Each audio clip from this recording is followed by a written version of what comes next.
What song's that? He was whispering it. I can feel it in the air tonight. It's off his nut. KUGAN CASSIUS for Eiffel TV. We're in the Ping Pong, Frim Pong Bounce Club, I think that's what it's called, in Holborn for the press conference between James DeGALE and DYAH Davis.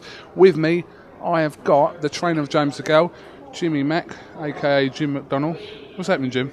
Everything's cool, Cass. What about yourself? I'm alright. I've been just accused today of leg touching on the interview. But this is the problem, because you're facing that way, so I would sit this way, so I'm going to go that way like that. So if you was to move your leg that way a little bit, I won't touch your leg. I suppose as in our sport, it's all about angles. So. It is all... The gal I was interviewing earlier went, Coog, you like touching my leg a little bit there. I was like, well, because you're facing that way. Anyway, what's happening? What's going on?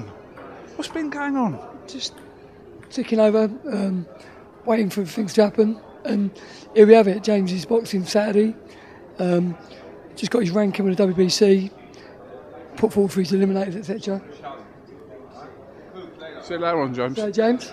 So he's just on the world title trial now. So that's what's happening. I did ask him about what's been going on since his last fight up until now, out of the ring. Was a little bit cagey about it. Didn't want to talk about it. Can you make any comment on what's been going on? Just he's been a model professional.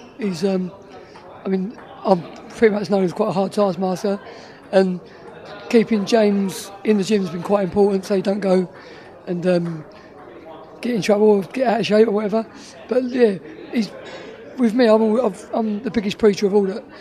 James is about momentum, and obviously because of the level he's boxing at now, momentum's not an easy thing to find because he needs to be active. And I think everyone's seen the performance when he boxed in Canada and boxed 3 weeks later. The difference was amazing. Just watching him was amazing. So, all of a sudden you have a long delay, then a fight comes up, and then people go, "Oh, you didn't really look X or Y or Z." Well, sometimes, you've got to be ring sharp, and that's why back in the day, like you look back at great fights like Julio Cesar Chavez, who, even in between world title fights, he used to take like 8 rounders on bills, because what he was doing was what people in the sport know.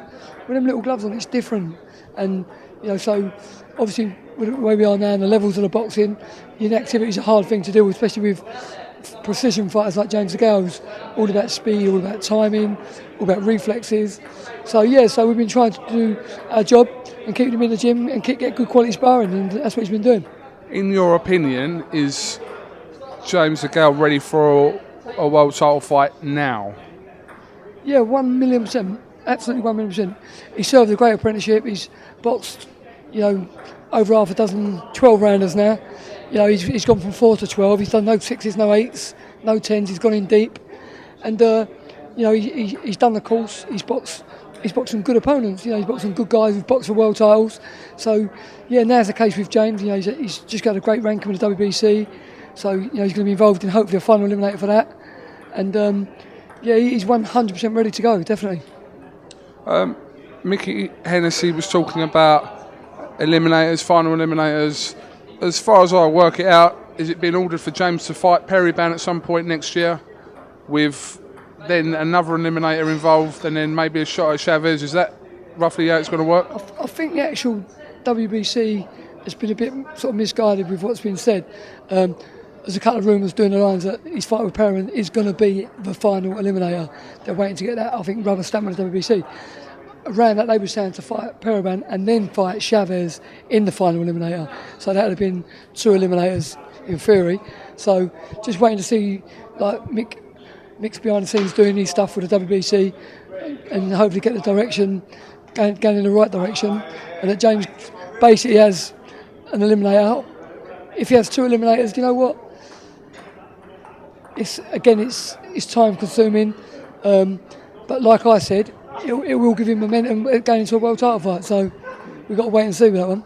Speaking to James earlier on, he seems frustrated that obviously he had the European belt and this title he holds at the moment, the silver title. He had to give one of them up. He'd give the European one up to move up the rankings with the WBC, etc., etc. So I think he sounded frustrated that there isn't a clear route. Right, you fight him, then that's your shot. Definite, that's happening. I think he was a bit frustrated that hadn't happened yet, and doesn't know whether that will still happen next year. Well, actually, the thing with James DeGALE is clarification, and he works best to a plan. And I've always said this to people. When he won his Olympic gold medal, he was there 5 fights back to back. It was a format, and as a professional, that's what he needs.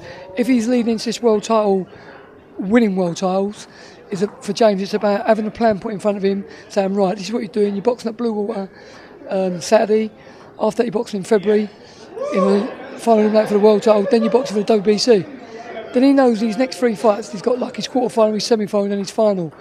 You'll see the best of James. That's when he's at his best. He needs to see exactly what's happening. And because it's a little bit underground and there's waiting to hear back from the WBC, it's not easy, there's politics and things that go on, but even with training, I map his course out so he knows the route we're going on. It's like giving him a sat-nav basically and where his career's going. And with him being a man with a plan, he's at his very best, and that's what he needs to. That's what he needs to do. Carl Froch takes on George Groves in Manchester next week for the IBF and WBA titles. And in this fight, James has obviously got an eye on this fight. It's his weight category. We're in England. James would want a rematch with George and would want to fight Carl as well. How do you see that fight going next week, Jim? You know what? It's an intriguing fight because everyone you talk to in boxing's got an opinion. Obviously, Carl Froch is the favourite, and rightly so, on the level he's boxed at, the people he's boxed, etc. And leading into the fight, I don't know whether George has done himself any favours with some of the comments he's made, and I think he could be the bad boy in this one, where James got booed when he came out. I think it could be a role reversal. Whether that affects George, I don't know. He seems like mentally quite a strong kid, and he seems like he's focused, and he's got a big job in front of him.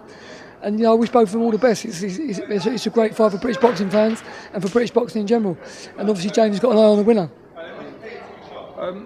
Do you sense a sense of frustration in the fact that Groves has got that world title fight next week and James hasn't yet? In James? Do you know what? I suppose yes and no, really, because he wants to be a world champion. He wants to create history. Obviously, following the Olympic gold with a world title, which would be a first from the UK. There's frustration because he just wants to get there, and because everything is so difficult with the training, everything's preparations like thorough always. It's very difficult. Got to keep ticking boxes, and he's really anxious to get his hands on a world title. So sooner rather than later. All right, well listen, Jim, thank you very much for talking to IFL TV. We're not IFL London anymore. I know you're not really on the internet scene, are you? You don't really... You got Twitter? Yeah, my boys just head me in the right direction. Yeah. What are you now, 78 or something like that? 88. 88, wow. Looks well for 88, didn't you? Yeah, certainly do, my man. Definitely. Still putting 5 miles in every morning, so that's all right.